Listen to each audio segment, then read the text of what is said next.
ಸ್ನೇಹಿತರೆ, ಹೊಯ್ಸಳರ ಕಾಲದ ಶಿಲಾಶಾಸನವನ್ನು ಬೆನ್ನತ್ತಿ ಇನ್ನೊಂದು ಊರಿಗೆ ಬಂದಿದ್ದೀನಿ.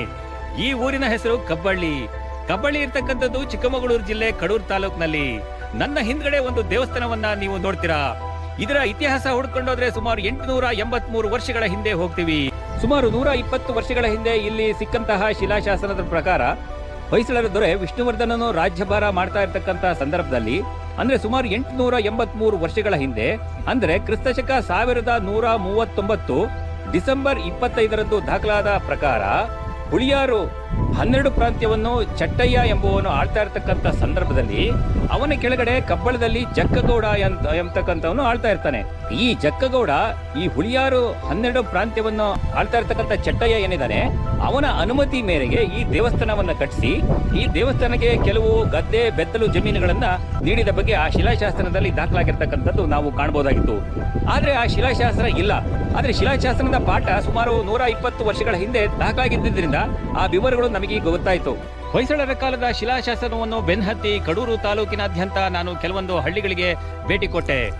ಆ ಸಂದರ್ಭದಲ್ಲಿ ಕೆಲವು ಹಳ್ಳಿಗಳಲ್ಲಿ ಹೊಯ್ಸಳರ ಕಾಲದ ದೇವಸ್ಥಾನಗಳು ಸಂಪೂರ್ಣವಾಗಿ ಜೀರ್ಣವಾಗಿವೆ. ಆ ಕಾಲದಲ್ಲಿ ಕಟ್ಟಲ್ಪಟ್ಟ ಅನೇಕ ದೇವಸ್ಥಾನಗಳು ಈಗ ಉಳಿದಿಲ್ಲ.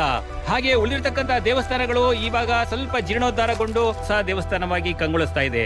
ಆದರೆ ನಾನು ಕಬ್ಬಳ್ಳಿಗೆ ಬಂದು ನೋಡಿದ ಸಂದರ್ಭದಲ್ಲಿ ಬಹಳ ಅದ್ಭುತವಾದ ಸುಮಾರು 883 ವರ್ಷಗಳ ಹಿಂದಿನ ಈ ದೇವಸ್ಥಾನ ಬಹಳ ಅದ್ಭುತವಾದ ಕಲಾಕೃತಿಯನ್ನ ಒಳಗೊಂಡಿದೆ.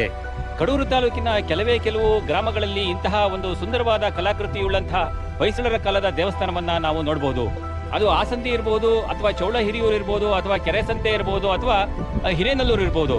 ಈ ಕೆಲವು ಜಾಗಗಳಲ್ಲಿ ತುಂಬಾ ಅದ್ಭುತವಾದ ಕಲಾಕೃತಿಯುಳ್ಳ ಹೊಯ್ಸಳರ ಕಾಲದ ದೇವಸ್ಥಾನವನ್ನ ನಾವು ಕಾಣಬಹುದು. ಅದೇ ರೀತಿ ಕಡೂರು ತಾಲೂಕಿನಲ್ಲಿ ಕಬ್ಬಳ್ಳಿನಲ್ಲಿರ್ತಕ್ಕಂಥ ದೇವಸ್ಥಾನ ಬಹಳ ಸುಂದರವಾಗಿರ್ತಕ್ಕಂಥ ದೇವಸ್ಥಾನ. ಇದು ಜನರ ಕಣ್ಣಿಗೆ ಬಿದ್ದಿಲ್ಲ ಅಂತ ಅನ್ಸುತ್ತೆ. ಸುಮಾರು 883 ವರ್ಷಗಳ ಇತಿಹಾಸ ಉಳ್ಳಂತಹ ಸೋಮೇಶ್ವರ ದೇವರು ಅಂತ ಕರ್ಸ್ಕೊಳ್ತಕ್ಕಂಥ ಶಿವಲಿಂಗವನ್ನ ನಿಮಗೆ ದರ್ಶನ ಮಾಡ್ತೀನಿ, ಬನ್ನಿ.